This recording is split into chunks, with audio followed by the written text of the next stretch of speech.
오늘의 말씀은 출애굽기 25장 1절부터 22절까지 말씀입니다. 여호와께서 모세에게 말씀하여 이르시되 이스라엘 자손에게 명령하여 내게 예물을 가져오라 하고 기쁜 마음으로 내는 자가 내게 바치는 모든 것을 너희는 받을지니라.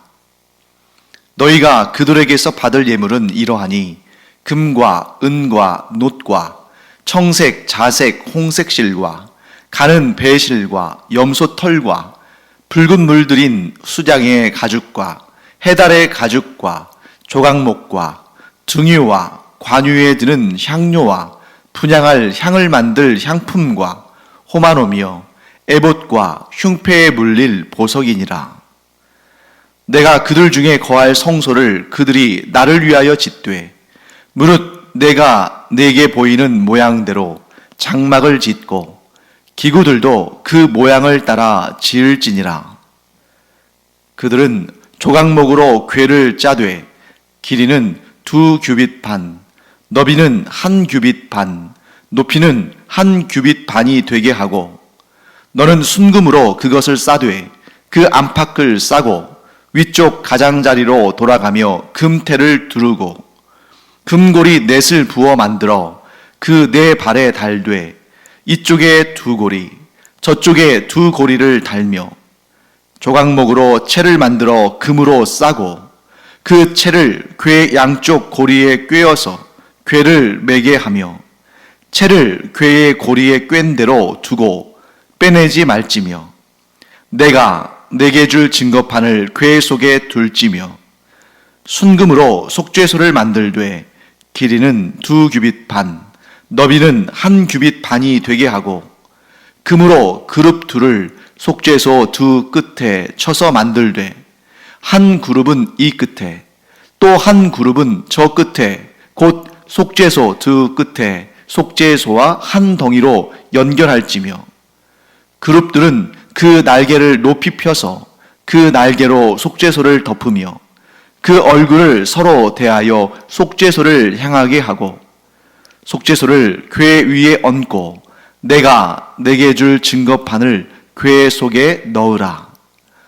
거기서 내가 너와 만나고 속죄소 위 곧 증거궤 위에 있는 2 그룹 사이에서 내가 이스라엘 자손을 위하여 내게 명령할 모든 일을 내게 이르리라.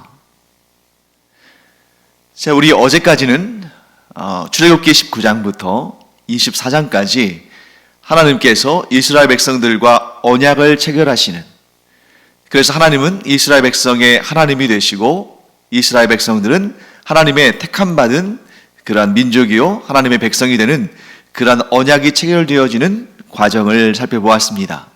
그리고 이제 하나님께서 모세에게 한 가지 명령을 내리시죠. 뭐라고 말씀하시냐면 1절과 2절의 말씀에 또 그 내용이 나오는데요. 한번 읽어보겠습니다.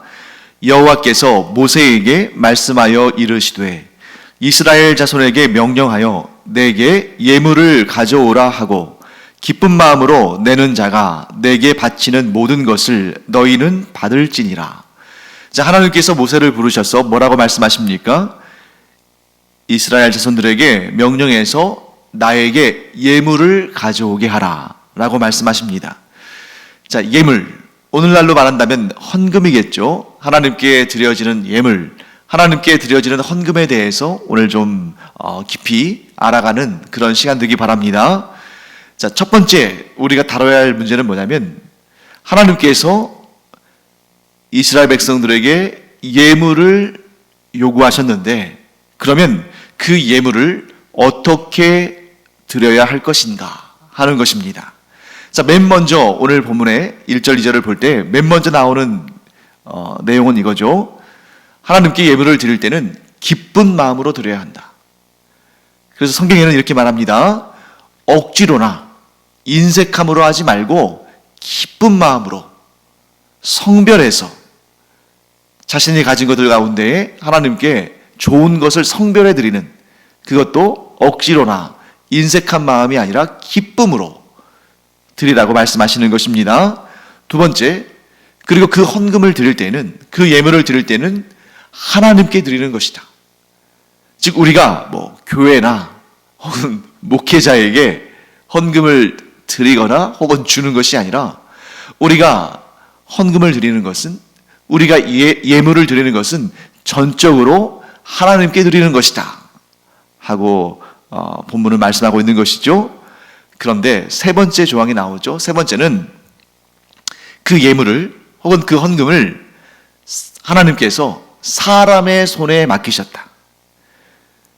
그러니까 우리가 헌금을 하나님께 드릴 때, 우리가 예물을 하나님께 드릴 때, 우리가 예물을 드리는 그 순간, 헌금을 하는 그 순간 그것이 뿅 하고 사라져서 하나님의 보좌 앞으로 올라가는 것이 아니라 물건으로 드린 예물, 돈으로 드린 예물, 이러한 이 세상에 존재하는 것으로 드린 예물은 그냥 이 세상에 남는 것입니다.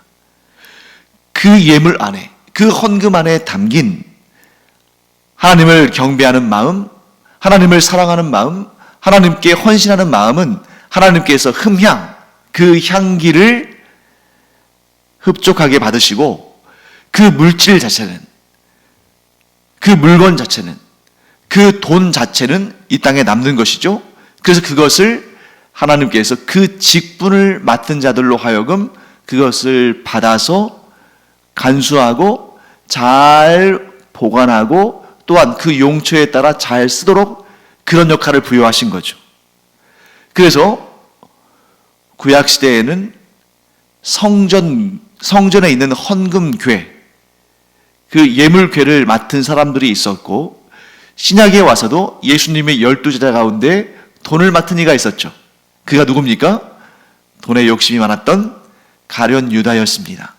그리고 초대교회 공동체에도 이러한 예물을 담당하는 사람이 있었고, 또 이 예물, 이 헌금을 또 그 용도에 따라 집행하는 그러한 일꾼들이 있었다는 것입니다.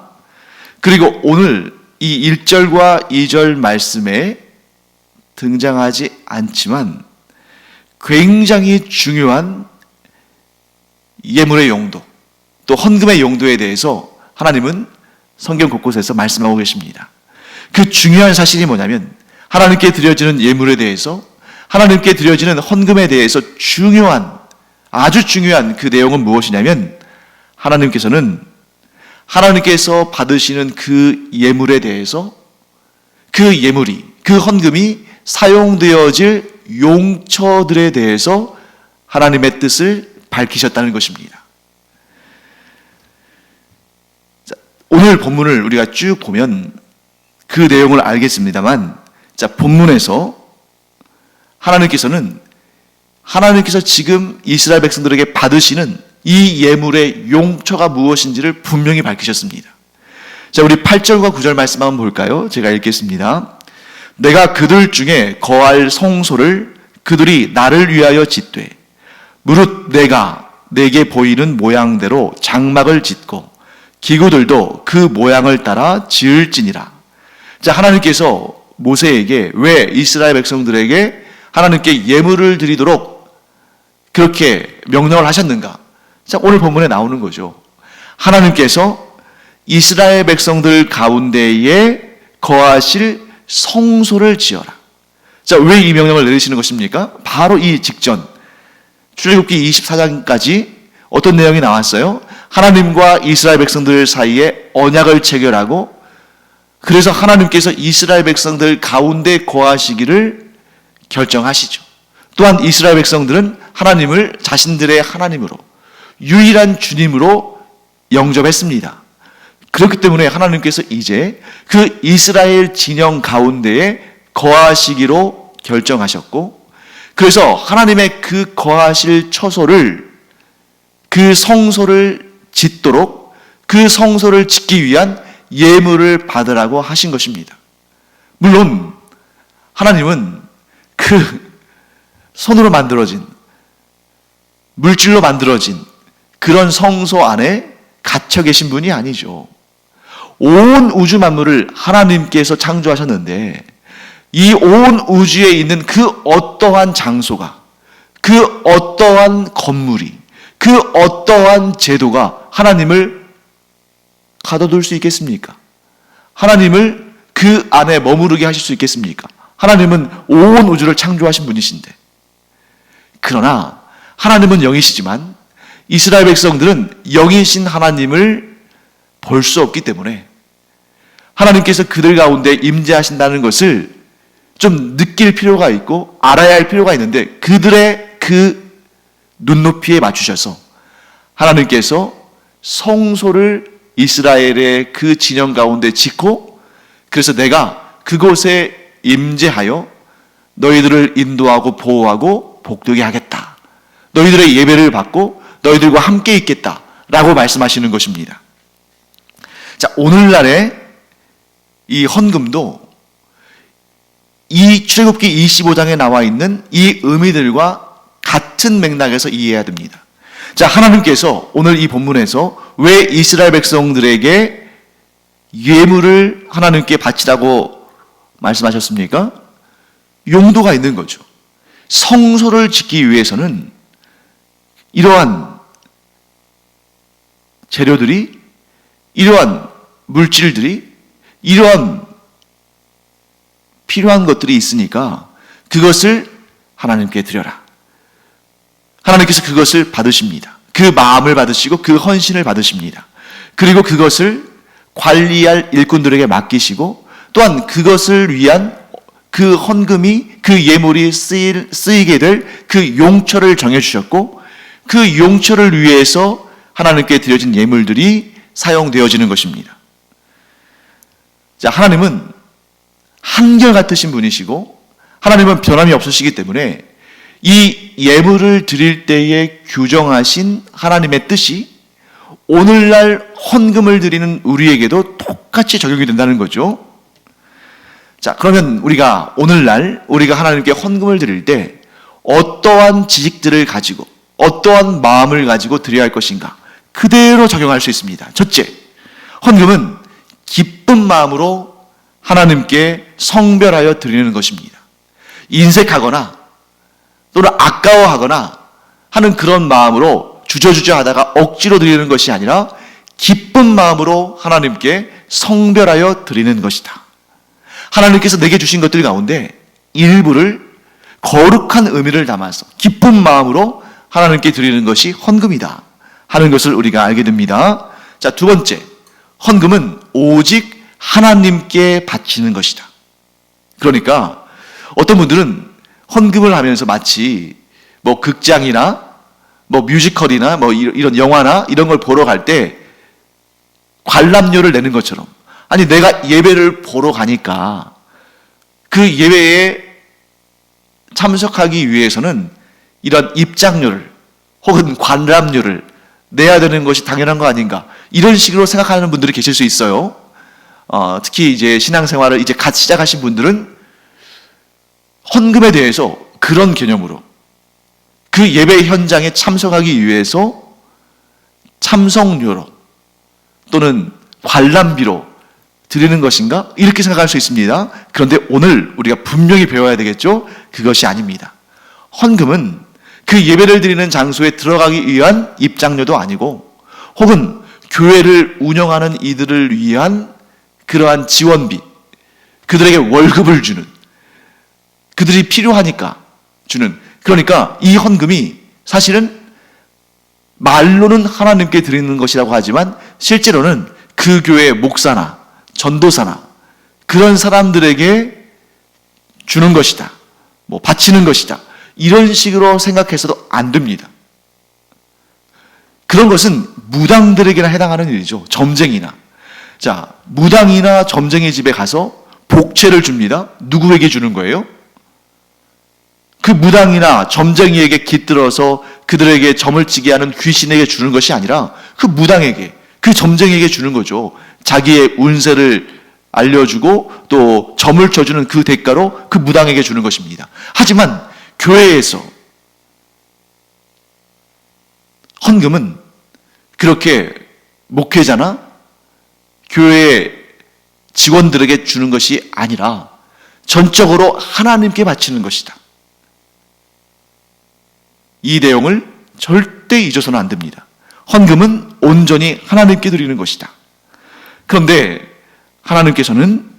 하나님께서 받으신 그 헌금을 특별히 그것을 관리하도록 세움받은 일꾼들에게, 그러한 직무를 담당한 자들에게 관리하도록 하셨다 하는 것입니다.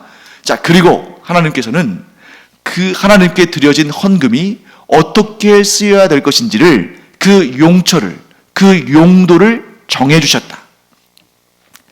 그러니까 우리가 하나님께 헌금을 드리면 하나님께 드려진 그 헌금이 갑자기 뿅 하고 우리 눈에서 사라져서 하나님의 그 보좌 앞으로 올려가서 거기에서 하나님께서 그것을 사용하시는 이런 것이 아니라는 것입니다.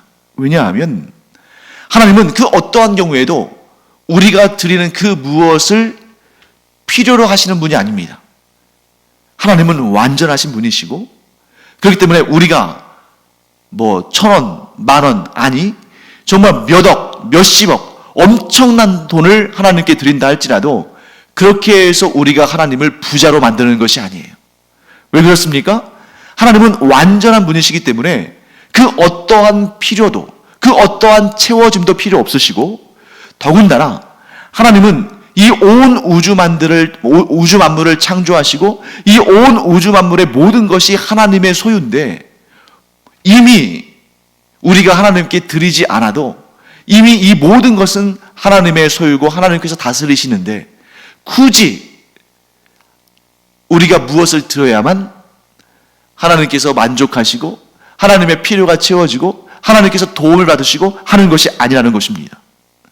하나님이 받으시는 것은 그 예물에 담긴, 그 헌금에 담긴 우리의 감사하는 마음과 하나님께 기뻐하는 마음을 드리는 것과 우리의 헌신을 하나님께서 받으시는 것이지, 그 물질을 하나님께서 욕심내시는 것이 아니다.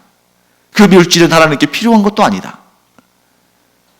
그렇기 때문에 하나님께서는 헌금에 담긴 우리의 마음과 정성과 헌신과 사랑을 받으시는 것이고, 그 헌금, 그 물질 자체는 하나님의 마음이, 하나님의 뜻이, 하나님의 계획이 담긴 곳에 사용되어지도록 하신다 하는 것입니다. 그렇기 때문에 여러분, 우리가 교회의 재정을 목회자의 사례비나 또 이런저런 사역이나 이런 데에 사용한다고 해서 그것이 하나님께 드려진 헌금을 훔치거나 자기 마음대로 사용하는 것이 아니라, 하나님께서 지시하신 대로, 하나님께서 뜻하신 대로, 하나님께서 알리신 대로, 하나님께서 정해주신 용처에 사용하는 것이다 하는 것입니다. 그러면 이 헌금이, 이 예물들이 사용되어지는 하나님의 용처는 무엇인가? 하나님은 이 헌금을 어떻게 사용하라고 우리에게 말씀하셨는가? 자, 성경에 기록된 헌금에 대한, 예물에 대한 가장 오래된 용처, 그것은 바로 오늘 본문에 나와 있습니다. 그것은 헌금이 사용되어져야 할 가장 원초적인, 가장 원론적인, 가장 첫 번째 항목, 하나님과의 만남을 위한 장소를 만들고 유지하고 보수하는 일에 사용하라 하고 말씀하신 것입니다. 자, 오늘 이 본문은 아직 약속의 땅 가나안 땅에 들어가기 이전이니까 건물로서의 성전이 지어지기 전이죠. 왜냐하면 가나안 땅으로 계속 이동해 가야 되기 때문에 이동식 성전이라고 할 수 있는 성소. 자, 성소라고 말할 때는 그 성스러운 장소를 의미하는 것이죠. 그 성소, 조금 더 구체적으로 말한다면 그 성소, 거룩한 지역 안에 위치할 이동식 성전인 성막 혹은 회막 혹은 장막이라도 표현하죠. 이러한 천막 혹은 텐트식으로 지어지게 될 그 성막을 지으라고 말씀하시는 것입니다. 그래서 그 성막 혹은 회막과 그 안에 들어갈 언약궤를 비롯한 그러한 어떤 기구들을 만드는데 이 예물을 사용하라고 하나님께서 말씀하시는 것이죠. 후대에 가서는 예루살렘 성전, 그리고 오늘날에 와서는 교회의 공간적인 건물이나 시설인 예배당, 이런 것들을 의미하는 것이죠. 그래서 회막과 성전과 교회 예배당을 짓고 그것을 유지하고 그것을 보수하는 그런 일에 하나님께 드려진 예물, 곧 헌금을 사용하라 라고 하나님께서는 정해주셨습니다. 자, 그 다음에 그 두 번째 용처는 뭐냐면, 하나님께 드려진 예물과 곧 헌금의 두 번째 용처는 하나님의 일을 전담하도록 세워진 하나님의 일꾼들의 생명 유지와 그들의 생활의 필요를 채워주는 일에 사용하라 라고 하나님께서 말씀하십니다. 구약시대에는 어떤 사람들이겠어요? 제사장들과 레위인들이겠죠. 신약시대에는 어떤 사람들입니까? 사도들과 목자들, 곧 교회의 일꾼들, 곧 성도들을 돌보는 자들이겠죠. 그래서 오늘날 우리는 그러한 직분을 맡은 사람들을 뭐라고 부릅니까? 목사, 전도사, 선교사. 자, 이러한 하나님의 일을 감당함으로 이 교회 공동체 안에서 하나님의 말씀을 전하고 가르치고 또 복음을 증거하고 목회의 일을 감당하는 그런 교회의 지도자들의 생명 유지와 그들의 생활의 필요를 채워주는 그 용도로 이 예물을 사용하라 라고 말씀하십니다. 그리고 마지막 용도가 있습니다. 마지막 용도는 나그네와 고아와 과부로 대표되는, 다른 이들의 도움이 없으면 그 생명을 유지하기가 어려운, 생존하기 힘든 그러한 사회적인 약자들을 돕는 데 하나님께 드려진 예물과 헌금을 사용하라 라고 하나님은 말씀하십니다. 그래서 이 율법에도, 우리가 지금까지 배운 그 율법 가운데도 그 사회적인 약자들을 돌아보도록 하는 규정들이 있었죠. 그래서 나그네나 고아나 과부를 그냥 내버려 두지 말고 그들을 도와라. 그때 하나님께 드려진 예물을 사용할 수 있는 것입니다.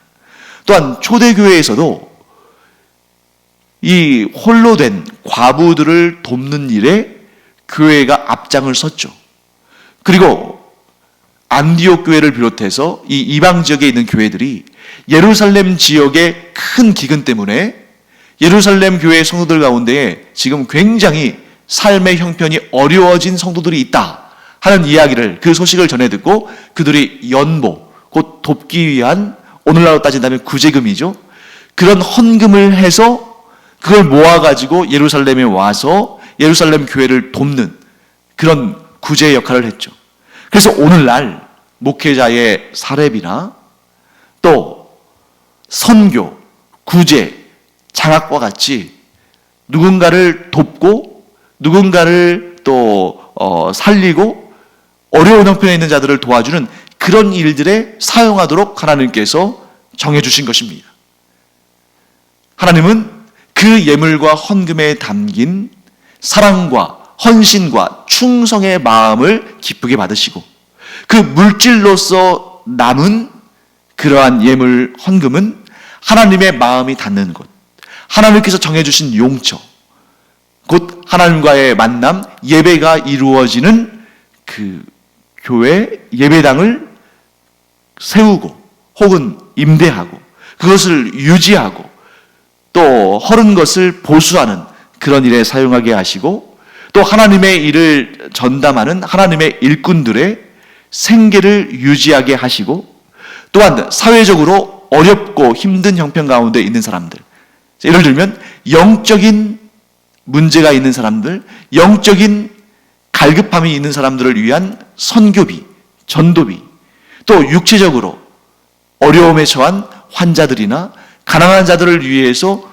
구제를 하는 구제금, 그리고 미래에 하나님의 일꾼들을 양성하는 이런 장학을 위한 사역들, 이런 일들에 하나님께서 사용하도록 하셨고, 오늘날 교회는 그런 일들을 감당하고 있는 것입니다.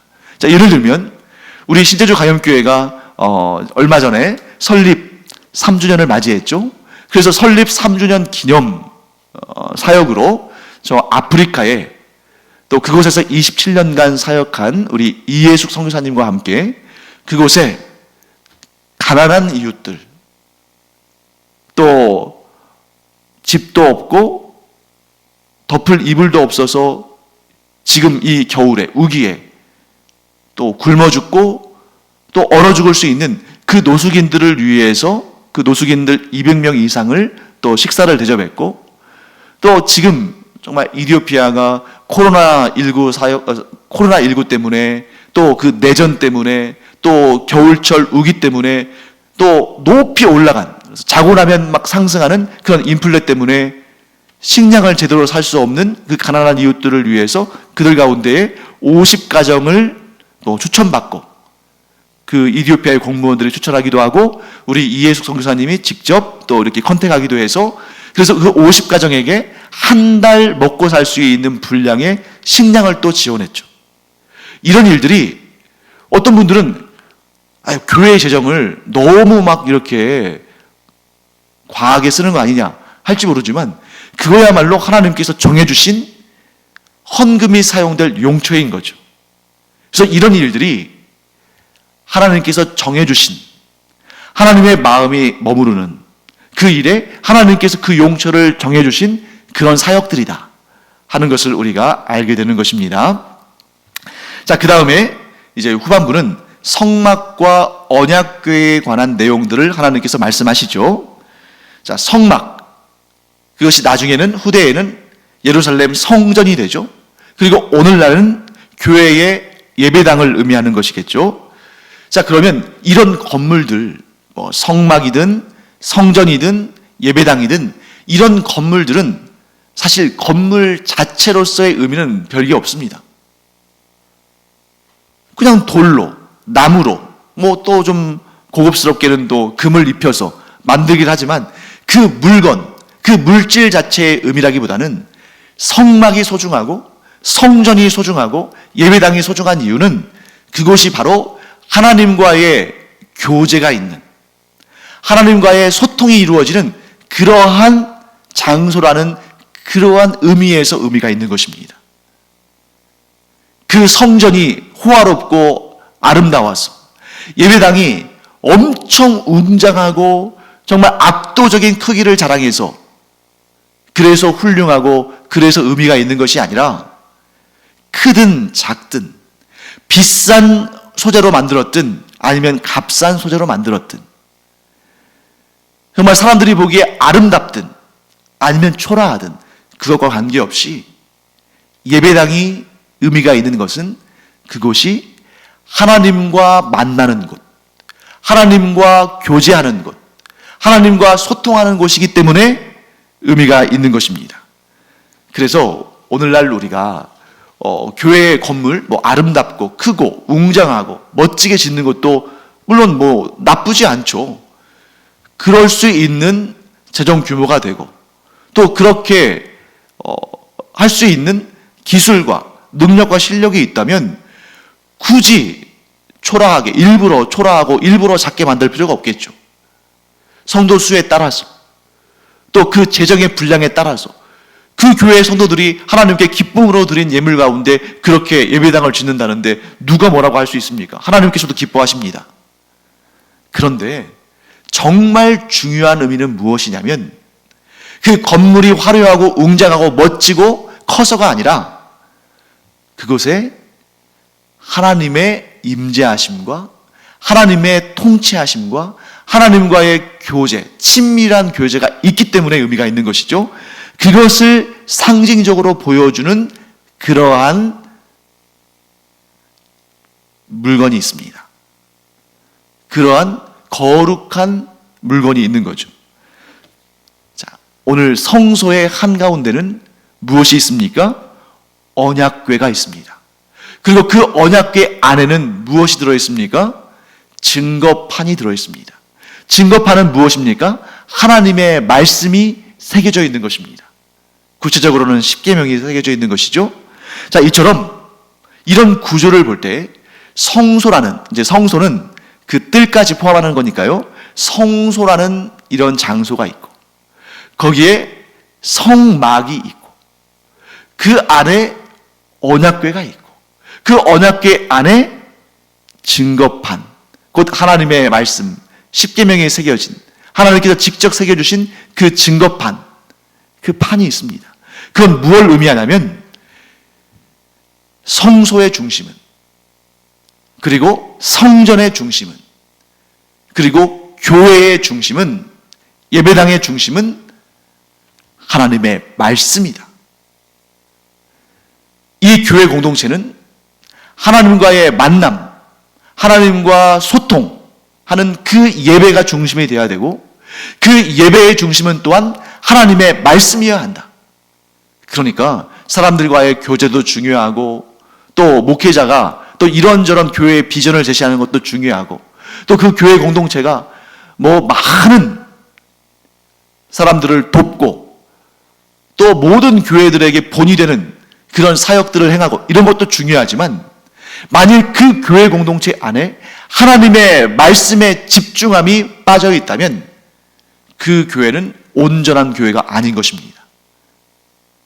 하나님의 말씀이 중심이 되는 교회, 그 교회가 진정한 교회이고 또한 우리 몸은, 우리 인격체는, 우리의 인생은 하나님께서 성전으로 삼으신 것이기 때문에 우리의 삶에 하나님의 말씀이 중심이 되지 않는다면 그것은 성전된 성도가 아닌 것이죠.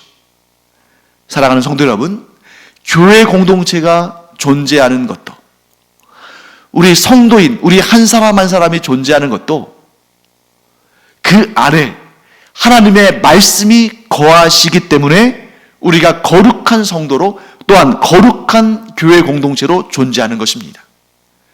그러므로 우리가 평생 이 세상에 살면서, 아니 우리가 천국 가서도 우리의 삶의 중심은, 또한 우리의 공동체의 중심은 하나님의 말씀이 되기를 간절히 축원합니다. 하나님의 말씀이 중심된 인생은 반드시 하나님께서 그의 인생을 복되게 하시고 상을 주신다 하는 것을 잊지 않기를 간절히 축원합니다. 기도하겠습니다. 하나님 감사합니다. 저희들의 삶의 중심이 하나님의 말씀이 되기를 간절히 원합니다. 또한 우리 교회 공동체의 중심이 하나님의 말씀이 되기를 간절히 원합니다. 그래서 하나님의 말씀에 순종하는 개인들, 또 그 개인들이 모인 이 교회 공동체가 하나님께 참으로 사랑받고 칭찬받고 상받고 복받고 무엇보다 영생의 구원을 얻는 저희들이 되게 하여 주시옵소서. 감사드리며 예수님의 이름으로 축복하며 기도합니다. 아멘.